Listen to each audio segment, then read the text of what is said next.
Hello, everyone, and welcome to the channel. My name is Jesse. I'm an employment and retention specialist, and today we're going to talk about job fairs, which is one of the most misunderstood and therefore one of the most underrated opportunities to get a job. Years ago, we had a job seeker that applied for some roles at job fairs, and they went in and they got multiple interviews out of it, and eventually they got hired. Part of the reason for that was they had a very particular strategy on how to approach job fairs that was very successful. And that's actually the strategy that we're going to go over today. So for today's topic, we're going to talk about the types of job fairs. We're going to talk about hiring events and the core strategy for dealing with those. We're going to go over 5 steps for preparing for a job fair, 5 stages of a successful job fair, also known as the game day strategy. And we are going to go over post-job fair activities as well. For your reference, there will be links in the video description if you want to skip to a particular space or access some of the resources mentioned. So let's get started. So there are 4 types of job fairs, generally speaking. And the first one, and the one we're going to actually focus more on than any other today, is hiring events. This is where employers are specifically showing up to do hiring. They're looking to promote opportunities within their business specifically. And they can include themes. So they might be industry specific, or they might be part of a general larger job fair, or they might be looking for a particular type of candidate. This is referred to as diversity recruiting specifically. The next type is called career exploration events, and these can be called career fairs, campus events, student hiring fairs, apprenticeship or trade fairs. And the essential idea here is to promote an industry, people getting education or the qualifications needed to get into a particular industry. Maybe there's a shortfall expected for that industry, and that's what they're there for, is to promote people going into that line of work. Community fairs are kind of a mix of these two, so you'll find that there's sometimes these big job fairs and they'll have a little bit of the hiring stuff, they'll have a little bit about the career exploration. There also might be entrepreneurial opportunities at some of these places, and those are basically the top 3. I will, however, do an honorable mention for networking events because these are places where jobs are discussed. And they can be things like industry meetups, alumni networking, maybe from schools or colleges or universities and that sort of thing. But they can also be put on by BIAs, business improvement areas, and chambers of commerce. So the core strategy for hiring events is to show up halfway through their hiring process. That means pre-applying for roles. And the essential idea here is to transform the job fair into a mini interview. And this works very well for several reasons. It puts you ahead of other job seekers. It makes it easier for employers to fast track your application, and it leaves a really good first impression. It tells the employer that you're serious about working for them, that you're organized and action oriented. Now, there are generally 5 steps to preparing for a hiring event so that you show up halfway through the process. They are research, pre-apply, put together some questions, have a job fair package, and preparing for an interview. So the starting place for preparing to even go to a job fair begins with research. And specifically, there's a few things you want to know. First and foremost, you want to know who's going to the job fair. So you want to take a look and see if they're promoting or spotlighting particular employers, if they advertise which employers are going to be there. Sometimes they won't. In those cases, you want to get a sense of past employers so you can get a feel for who might be there. And then you want to go through, and I would create a list of companies that you're interested in from that particular job fair. And I would say no more than 5, but you want to go and grab those. And you also want to get a sense of the top skills that some of these employers are looking for. So you want to go and see if you can find where they post their jobs and look at those. You want to take a look at their products and services. You want to get a sense of their mission and values and what's going on with each of those employers specifically. So you want to look at things like their newsroom, what's going on their social media. You should also be Googling them. So you want to start off by setting a really good foundation by getting a sense of who's going to be there and what they're about. The second step is to pre-apply for jobs where possible. So now that you know who's going to be there, what jobs they're looking for, you want to take some time and go ahead and apply. And what this does is it puts your name and information already in their human resources information system so that they can do things like fast track your application and such. But there's a few things that you want to do in addition to that. So you want to save the job posting. If nothing else, save the job title and the requisition number. A really good pro tip here is to hit Control P, and that you can do not to just print, but you can also print to PDF. And I think that this is a really good thing because then you can hold on to that job posting and use it for references later. The third step is to get a set of questions that you want to talk to an employer. I would only put together one or two. And the reason that you only want just a few is because you're going to have very limited time with this employer because there's going to be a lot of people there wanting to talk to each employer. So you don't want to monopolize their time and you want to keep it very limited to something that is going to help you move forward. So one of the questions that I generally like to ask is, if there was one skill that you wish that your team had more of, what would it be? And the reason that I like this question is that it helps you separate yourself from other people. You can talk about the one thing that the employer is actually looking more for of, and you can go and get additional professional development if it's something that you don't currently have. So that's one of the reasons I like that particular question. You can also have very tailored and specific questions about things like projects and recent news. You can talk about how new developments are impacting them from a human resources perspective, and what do they think they'll need more of in the future. Another thing is if you really cannot find their job postings online and you can't figure out where they post their jobs, that's another question to ask is when and where do you post your jobs? And this gets you a sense of what to look for and monitor so that when opportunities do come up, you can then apply in the future. Step four would be to put together a job fair package. So there's a number of things that you want to bring with you to a job fair.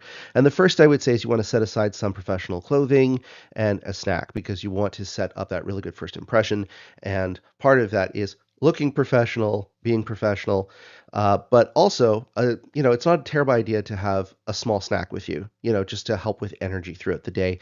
If that becomes a challenge, you don't want to be in a situation where you're getting tired or hungry and so forth during that, and that's impacting how you are navigating the job fair. So it's not a bad idea to bring a snack. It can be something as simple as small as a granola bar or an apple and so forth.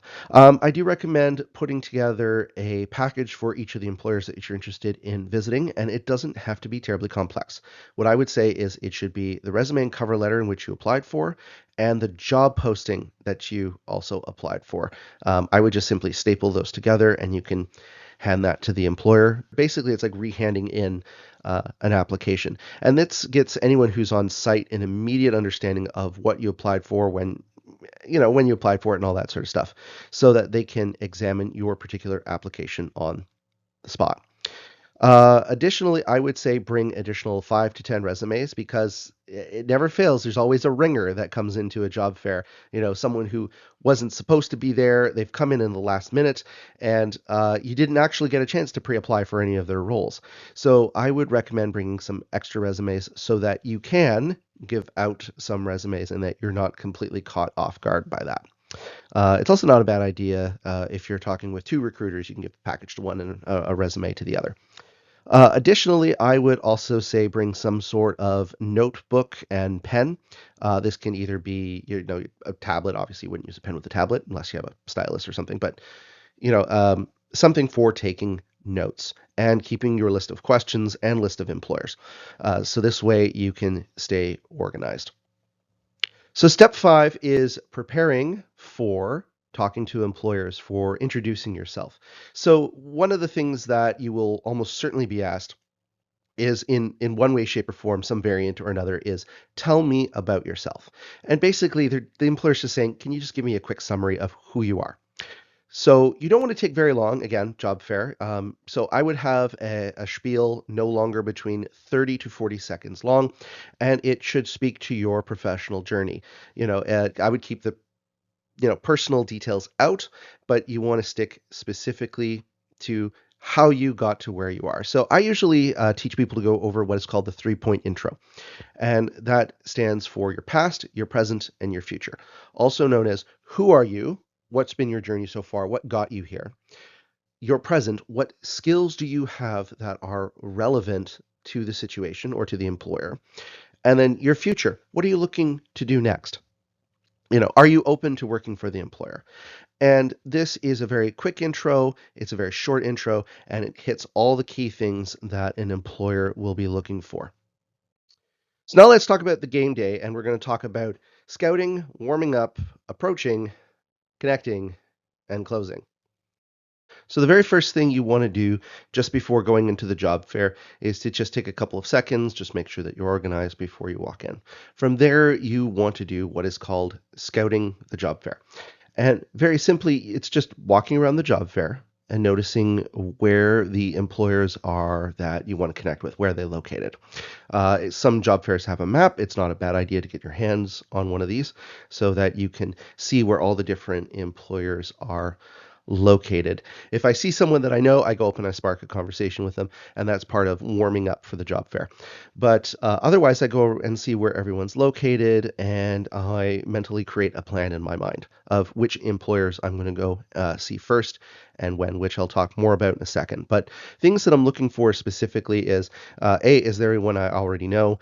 B, where are the employers located? C, is there booths that are maybe a little bit more higher energy than others? And I'm also looking for employers that I'm interested in going for, but they might have long lineups. So I'm getting a sense of what's gonna impact the day and how I plan to go and see each employer individually. So now that I've gone about scouting out the room and I know where all the employers are, I want to start to warm up to have good conversations with employers. And now I may have already started this by talking to people I already know, also known as warm connections. So you warm up with warm connections. But failing that, the next group that I usually target are booths where maybe it's a secondary job goal. And the reason that I approach those booths first is that it's not high stakes if I seem a little nervous or come off as being a little edgy or so forth at the beginning. So I go with secondary job goal places to warm up before I go talk to places that I'm seriously interested in. I also look and see if there's places that have high energy, because if they have high energy, that's also not a bad booth to visit earlier on because it warms you up. You can feed off of their energy. You can also go with another job seeker if you're particularly nervous. I've noticed there's some people that like to job hunt in pairs. It's better if you can go with someone who's a little bit more extroverted than you are. If you're particularly shy, that's another strategy that might work well as well, so that you can see their approach and you can model after them. Now, when I'm going to approach a booth, there's a few things that I do just before. And the first one is to quickly take a look at my notes, take a look at the questions that I'm going to be talking to the employer with. I take a look at the application that I submitted, and I get that ready to hand off to them. So there's just a little bit of prep that I do just beforehand. And then I take a breath before walking up. And the reason that I do that is sometimes when people are nervous, they talk really fast. And when they talk really fast, it comes across as being nervous. So if you take that simple breath beforehand, it sort of resets things. It resets the tempo within your mind, so you're now a little bit more in sync with time, and then you can move forward. A few things that I would also recommend is smiling when you walk up. Some people forget that, and it makes a big difference in communication. So just listen to my voice for a second. It sounds, I know I got a cold, but if you hear me talking, right, it sounds one way. Now, if I start frowning and start talking like this, it suddenly sounds a little bit more different, a little bit more disinterested. But if you smile, as you can see, it changes the way that your voice comes across. I don't know how well it's going to work with the recording, but we'll find out in the editing stages. But yeah, so you want to make sure that you're smiling when you're talking. So that's just one thing to keep in mind. If you're going to shake their hand, don't do the limpy fish sort of thing. Two firm shakes. That's what you're ultimately looking for. The other strategy I like to do is to get the employer talking first. So I usually open up with a question and I say, "So what jobs are you promoting here today?" And the reason that I do that is I want the employer talking for a few reasons. One, it takes the pressure off me. Two, it puts me in a situation where I'm responding to the employer and not having to sell or pitch anything. And three, there might be jobs that they've promoted online, and it might be different from what they're actually promoting for the day. And this way, you can still talk about the jobs that you've already applied for online, but you can then address where they're at and what they're looking for at the time. Now, in terms of connecting with the employers, I'd say allow the conversation to flow organically. So, you don't want to stick too heavily to a script. You want to mention that you pre-applied, and this is a good opportunity to give them that application so that they have it and they can review it on the spot. You can then go into your 3-point intro, talking a little bit about what it is that you've done, where you're looking to go, etc. The employer may want to interview you on the spot, so don't be too nervous if they're kind of like, you know what, can we just step aside? I'd like to ask you some more questions about blank, blank, and blank, right? So it might actually turn into more of a fuller interview. So just be aware that that can happen. It doesn't always happen, but it is in the realm of possibility. So you just want to be aware of that. If that doesn't happen, if they're not eagerly pulling you off to the side, just be aware to not monopolize their time. So, you want to spend no more than just a couple minutes talking to them, especially if there's like a lineup generating and if they seem to be getting more irritated as time goes on, uh, you need to close up and move on. So, in terms of closing out, what I would do is I would say something like, "So, I really appreciate your time, and I know you need to get to the next person. I'm just wondering, can I connect with you on LinkedIn or get a business card? Because I'd like to continue with you and talk to you about next steps or so forth." Now, if there's LinkedIn, I usually recommend doing a LinkedIn request on the spot so that you can connect with them, and that way you don't walk away too far. There's some stuff that you can do with LinkedIn in terms of QR codes and stuff like that. Additionally, if they have a business card, I like to use Google Keep to take photos of business cards because A, I can then make a note with the card, and B, I can actually search for the card in Google Keep. So there's another pro tip for you there. Another thing, right after you leave the booth, you don't want to go straight to the next booth. You want to pause for a minute or two, and you want to make some notes. Just nothing terribly long, just some brief notes. So you want to make note of who you spoke to. You want to make note of the answers that you got to some of the questions that you asked, and make some notes for next steps. If you don't do this later on, if you have challenges with memory, you'll go away later and you'll go to write the thank you note and you won't remember who you spoke to or what you talked about, right? So this is something for you to jog your memory later.